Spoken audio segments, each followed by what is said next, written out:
दोस्तों, आज की कहानी में आगे बढ़ने से पहले अगर अभी तक आपने हमारा चैनल सब्सक्राइब नहीं किया है तो कर लें और साथ ही वीडियो को लाइक शेयर कमेंट ज़रूर कर दें। तो चलिए बढ़ते हैं आज की एक और डरावनी भूतिया घटना की ओर। दोस्तों, राजधानी एक्सप्रेस से निकलकर अब मैं पैदल यात्रा तय करता हुआ बस स्टैंड पर पहुंच गया था। मेरा दूसरा टारगेट था मेरा गांव, लेकिन इतनी रात को मुझे बस मिलेगी भी या फिर नहीं, ये एक बहुत बड़ा सवाल था।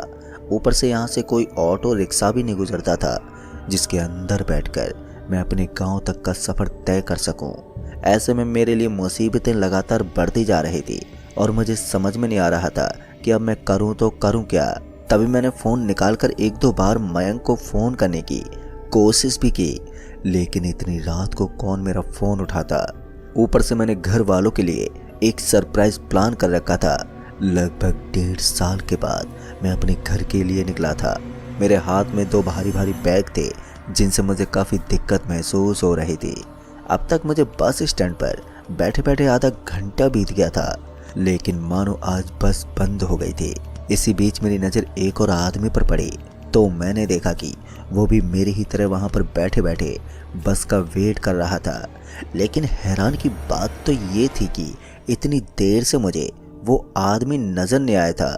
अभी अभी जस्ट मैंने उस आदमी को यहाँ पर बैठे हुए देखा था, तो ऐसे में मैं उठा और उस आदमी के पास जाकर बोल पड़ा, अरे भाई साहब, लगता है आज बस आने वाली नहीं है और हमें पैदल ही घर जाना होगा। मेरी बात सुनकर वो आदमी एक टक मेरी तरफ देखता ही रह गया और फिर उसने बोला, मगर इतनी रात को तो इस सुनसान रास्ते पर पैदल सफ़र करना खतरे से खाली नहीं है। ऊपर से आपके पास तो 2 बैग भी मौजूद हैं। उसकी बात सुनकर मैं हंसते बोला, अरे भाई साहब, किस चीज़ का खतरा? वैसे भी गांव जैसी बस्ती में कहाँ चोर डाकू होते हैं। बस परेशानी की बात यही है कि इन दोनों बैगों से मेरा कंधा टूटने लगा है और अभी ये दर्द भी बर्दाश्त नहीं हो रहा है। मेरी बात सुनकर वो आदमी हल्का सा मुस्कुराया और फिर उसने बोला, यहाँ से हर रात 12:30 बजे से 1 के बीच में एक ऑटो गुजरता है। कहते हैं कि आप उस ऑटो वाले को जो कहेंगे वो वही करता है, लेकिन उसके बदले में उसे कुछ देना होता है। बदले का नाम सुनकर मैं थोड़ा हैरान हो गया। फिर मुझे लगा कि शायद ये आदमी यही कहना चाहता है कि वो थोड़ा पैसे ज़्यादा लेता होगा। इसलिए मैंने उस आदमी को बोला, अरे भाई साहब, वो तो कोई बात नहीं है, लेकिन पहले यहाँ पर कोई ऑटो रिक्शा तो पहुँचे। रात के 12 तो ऑलरेडी बज चुके हैं। मैंने अभी इतना ही बोला था कि तभी वो आदमी चुपचाप अपनी जगह से उठा और दूसरी तरफ चला गया। मैंने भी इस चीज़ पर ज़्यादा ध्यान नहीं दिया और फिर से अपने फ़ोन में लग गया। इस सन्नाटे भरे अंधेरे में मेरा फ़ोन ही एक मेरा सहारा था जो मुझे बोरिंग होने से बचा रहा था। अभी मैं फ़ोन के ऊपर टिकटिकी लगाए हुए बैठा ही था कि तभी मुझे एक हेडलाइट की रोशनी नजर आई और उस रोशनी को देखते ही मेरे अंदर एक नई उम्मीद जगी। अब मेरी आंखें बस उस हेडलाइट की रोशनी के ऊपर मानो अटक सी गई थी। मुझे किसी भी तरह से उस हेडलाइट वाली जगह तक पहुंचना था ताकि मैं उस साधन को रोककर आगे तक लिफ्ट ले सकूं। लेकिन फिर मुझे एहसास हुआ कि यह हेडलाइट की रोशनी तो मेरी ही तरफ आ रही थी। हालांकि उस तरफ 3 रास्ते थे। ऐसे में यह अंदाज़ा लगा पाना बड़ा ही मुश्किल था कि ये मेरी तरफ ही आएगी या फिर किसी दूसरे रास्ते की तरफ टर्न ले लेगी। लेकिन जैसे जैसे वो रोशनी मुझे और चमकती हुई नज़र आ रही थी, वैसे वैसे ये बात साफ हो रही थी कि यह हेडलाइट वाली रोशनी इधर ही आ रही है। थोड़ी देर के बाद मेरी आंखों के सामने का नज़ारा स्पष्ट हो गया। दरअसल मैंने देखा कि वो एक ऑटो रिक्शा ही था। मैंने तुरंत ही उसके सामने अपना हाथ दिखाया। जैसे मैंने उस ऑटो रिक्शा के सामने अपना हाथ दिखाया तो वो रिक्शा सीधा जाकर मेरे बगल में रुक गया। उसके अंदर सफ़ेद कपड़े पहने हुए एक आदमी बैठा हुआ था। उस आदमी को देखकर उसकी उम्र का अंदाज़ा लगाया जा सकता था। शायद वो 40 से 50 साल का आदमी था। उस आदमी ने एक बार भी मेरी तरफ नहीं देखा और सामने ही देखते बोला, कहाँ जाना है आपको? इस पर मैंने उस आदमी को अपने गांव का ठिकाना बता दिया। मेरा गांव यहाँ से तकरीबन 16 से 17 किलोमीटर दूर पड़ता था, यानी कि इस ऑटो को वहाँ पहुँचते पहुँचते लगभग आधा घंटे से पौन घंटा लगने वाला था। दोस्तों, फिर क्या था, मैं उसके अंदर सवार हुआ और फिर अपने नए सफ़र को अंजाम देने के लिए निकल पड़ा। जब मैं उसके अंदर बैठा था तो मुझे लगा था कि अब मैं जल्द ही अपने घर पहुंच जाऊंगा, लेकिन आज मेरी ज़िंदगी एक अलग ही मोड़ पर जाने वाली थी। मेरे साथ कुछ ऐसा होने वाला था जिसको सोचकर ही आदमी की रूह कपकपा जाए। धीरे धीरे ऑटो ने रफ्तार पकड़ना शुरू किया और इसी बीच मुझे उस आदमी की याद आई कि वो भी मेरे साथ सफ़र करने वाला था। लेकिन जब मैं रिक्शा के अंदर सवार हुआ था तो मुझे वहाँ पर दूर दूर तक वो आदमी कहीं भी नज़र नहीं आया था। ऐसा लग रहा था मानो कि वो मुझे यही बताने आया था कि यहाँ से एक ऑटो भी गुजरती है। अब तक ऑटो अच्छी खासी रफ्तार के साथ सड़क पर भाग रही थी। तभी मैंने उस आदमी से पूछा, वैसे भाई साहब आप इतनी रात को सड़क पर कौन सी सवारियाँ इकट्ठा करते हैं, क्योंकि रात को तो कोई भी सफ़र ही नहीं करता। मेरी इस बात का उस आदमी के पास कोई जवाब ही नहीं था। फिर उस आदमी ने बोला, ये सड़क ही मेरा घर है, इसलिए मैं यहीं पर रहता हूँ और यहीं पर भटकता हूँ। 10 साल से मैंने इस सड़क को नहीं छोड़ा है। दोस्तों सच कहूँ तो उस आदमी की बातें इतनी ज़्यादा अजीब थी कि जिसे सुनकर ही आदमी हैरानी में पड़ जाए। मैंने भी फिर उस आदमी से ज़्यादा बातचीत करना ठीक नहीं समझा, क्योंकि उसको देखकर ऐसा लग रहा था कि शायद इस आदमी का मेंटल इशू है। मैंने अपना मोबाइल निकाला और मोबाइल को चलाने लगा, लेकिन उसकी ऑटो में बैठने के बाद मानो मेरे मोबाइल का नेटवर्क कहीं पर गायब सा हो गया था। मुझे समझ में नहीं आ रहा था कि यहाँ हो क्या रहा है। इसी बीच मुझे महसूस हुआ कि कोई मेरे पीछे बैठा हुआ है और उसकी सांसें मुझे अपनी गर्दन में महसूस हो रही हैं। उस गर्म हवा को महसूस करते ही मैं एकदम से पीछे पलट गया और जैसे मैं पीछे घूमा तो एक बार फिर से मुझे उस ऑटो ने सदमा दे दिया। दरअसल मैंने देखा कि ये तो वही आदमी था जो कि थोड़ी देर पहले मुझे इस ऑटो रिक्शा के बारे में बता रहा था कि मैं उस ऑटो को पकड़कर अपने गांव तक पहुंच सकता हूं। पर इस बार उस आदमी को अपने पीछे बैठा हुआ देखकर मैं उसकी तरफ घूरते हुए देखने लगा और फिर मैंने उस आदमी से बोला, अरे भाई साहब आप तो मेरे सामने ऑटो के अंदर बैठे ही नहीं थे, फिर आप अचानक यहाँ पर कैसे पहुंचे? ना ही तो उस ऑटो का ड्राइवर मुझसे कोई बात कर रहा था और ना ही पीछे बैठा हुआ वो शख्स मेरी बातों पर ध्यान दे रहा था। ऐसा लग रहा था कि वो सभी लोग गूंगे हैं और किसी को बोलना ही नहीं आता। मुझे उस ऑटो के अंदर बैठे बैठे अब बेचैनी महसूस हो रही थी। ऐसा महसूस हो रहा था कि अभी के अभी मुझे इस ऑटो से नीचे कूद जाना चाहिए। खैर अब तक तो मैं इन चीज़ों को बर्दाश्त कर रहा था। फिर थोड़ी सी देर के बाद वो सब शुरू होने लगा जिसके बारे में एक व्यक्ति अपने सपने में भी नहीं सोच सकता। मैं देख सकता था कि धीरे धीरे उस ऑटो के अंदर सर्दी बढ़ने लगी है। वैसे तो इस समय गर्मियों का माहौल चल रहा था, लेकिन अचानक से ऑटो के अंदर ठंड का जमावड़ा होने लगा। ऐसा लग रहा था कि किसी ने ऑटो को बंद करके चारों तरफ से एसी ऑन कर दी हो और वो ठंड इतनी ज़्यादा जोर की थी कि मेरे दांत भी अब आपस में टकरा रहे थे। ठंड की वजह से मेरे हाथ पांव एकदम सुन्न पड़ने लगे। तभी मेरे पीछे बैठे उस आदमी ने बोला, मैंने तुम्हें पहले कहा था कि आदमी लिफ्ट देने के बदले कुछ लेता है, हो ना हो ये ज़रूर तुम्हारे दिल लेना चाहता है। ये तुम्हारे शरीर के 2 टुकड़े करके उनमें से तुम्हारा दिल निकालना चाहता है। अब ये सुनते मेरे पूरे बदन में सनसनी सी दौड़ गई। मैंने उस आदमी की तरफ देखते बोला, अरे भाई पागल हो क्या, ऐसी बातें क्यों कर रहे हो? इससे पहले कि मैं उस आदमी को थोड़ा और धमका पाता कि तभी उस ड्राइवर ने एकदम से पीछे पलटते बोला, वो सही बोल रहा है। जैसे इस बार मैंने उस ड्राइवर का चेहरा देखा तो मानो मेरे कदमों के नीचे से ज़मीन ही सरक गई। मुझे अपनी आंखों पर विश्वास नहीं हो रहा था। दरअसल मैंने देखा कि अब वो आदमी किसी भूतिया फिल्म में दिखने वाले हैवान की तरह लग रहा था। उसके कानों के ऊपर किसी चमगादड़ की तरह दिखने वाले 2 पंख नजर आ रहे थे और उसका चेहरा बहुत ही ज़्यादा डरावना दिख रहा था।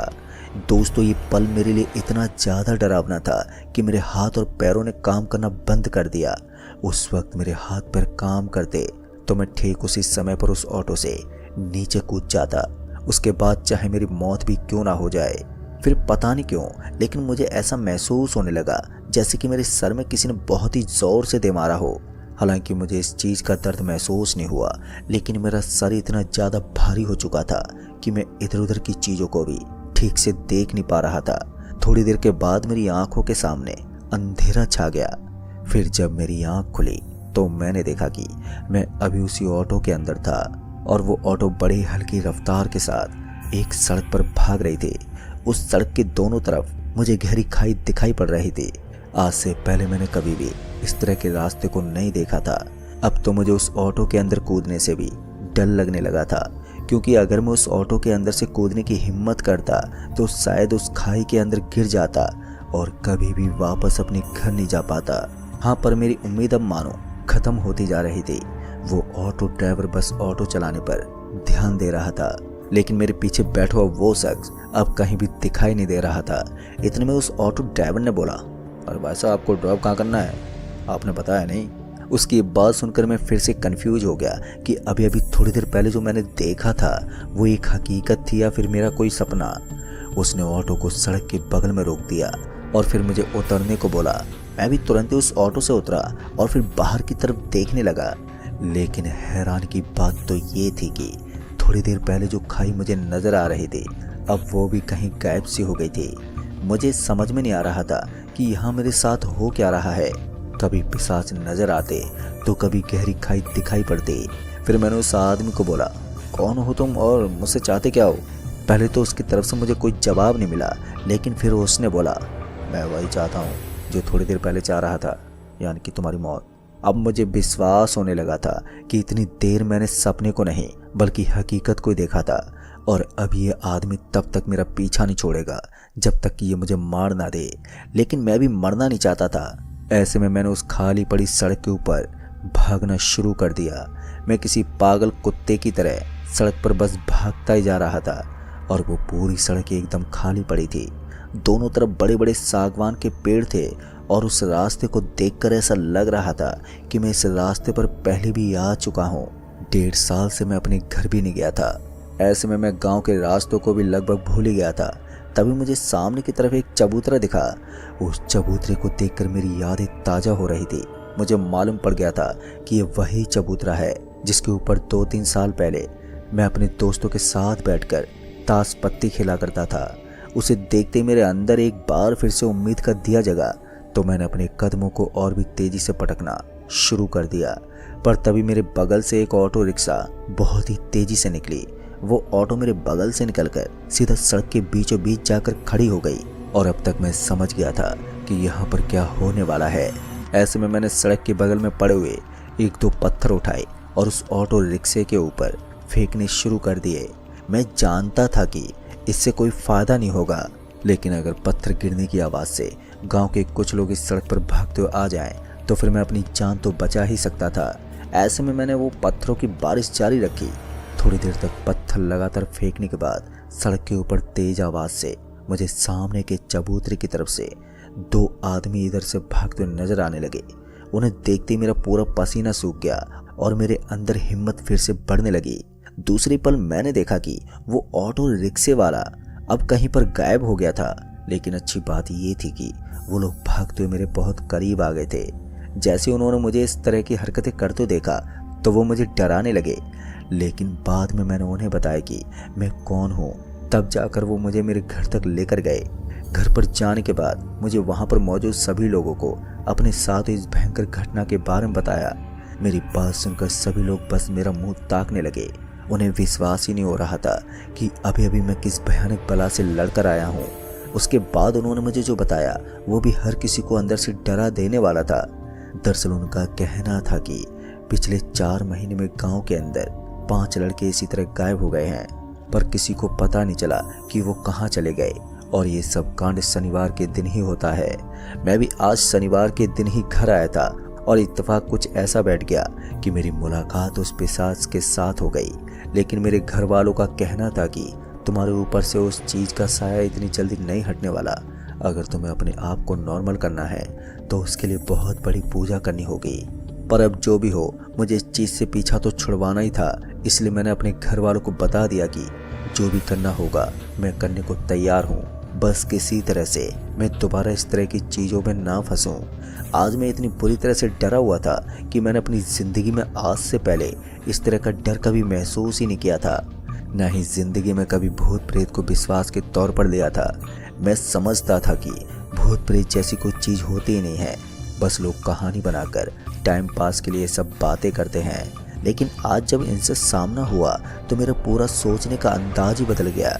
फिर उसके बाद मेरे घर वालों ने मुझे बताया कि राजस्थान में एक दरगाह बहुत ज़्यादा प्रसिद्ध है। कहते हैं कि जिसके साथ भी भूत प्रेत की घटनाएं होती हैं, वो एक बार वहां जाकर वापस आता है तो उसके बाद उसके साथ हुआ कोई भी हादसा कुछ पल के अंदर ही समाप्त हो जाता है। कहते हैं कि कोई भी ऊपरी शक्ति उसके बाद आपके ऊपर हावी नहीं हो सकती। अब ये सुनने के बाद मैंने दूसरे दिन एक गाड़ी बुक की और अपने पूरे परिवार के साथ उस दरगाह के लिए निकल गया। उस दरगाह में पहुंचने के बाद वहाँ के कुछ बाबा ने हमसे पूछा पूजा करवाई है कि नहीं, और साथ ही उन्होंने मुझे कुछ बहुत सी चीज़ों का ध्यान रखने को बोला, क्योंकि जिस प्रेत से मेरा पाला पड़ा था वो कोई नॉर्मल भूत नहीं था। मैंने सुना था कि उसने बहुत से लोगों को मौत के घाट उतार दिया है और जितने खून उसके हाथों से हुए हैं वो उतना ही ज़्यादा ताकतवर बनता गया है। दोस्तों, अगर मैं कुछ दिनों के लिए और भी देरी करता तो शायद वो भी मेरा हाल बाकी लड़कों की तरह कर देता। फिर उसके बाद से गांव वालों ने धीरे धीरे उस गांव को ही खाली करना शुरू कर दिया, क्योंकि गांव का कोई भी शख्स नहीं चाहता था कि उनके घर की औलाद इस तरह से अपनी जान गंवा दे। पर मैं कभी भी रात के समय उस गांव से कभी नहीं गुजरा। तो दोस्तों, इस कहानी में बस इतना ही। कहानी आपको पसंद आई हो तो वीडियो को लाइक शेयर कमेंट जरूर कर दें। तो मैं आपका दोस्त राजकुमार जल्द ही मिलूंगा ऐसी एक और डरावनी भूतिया घटना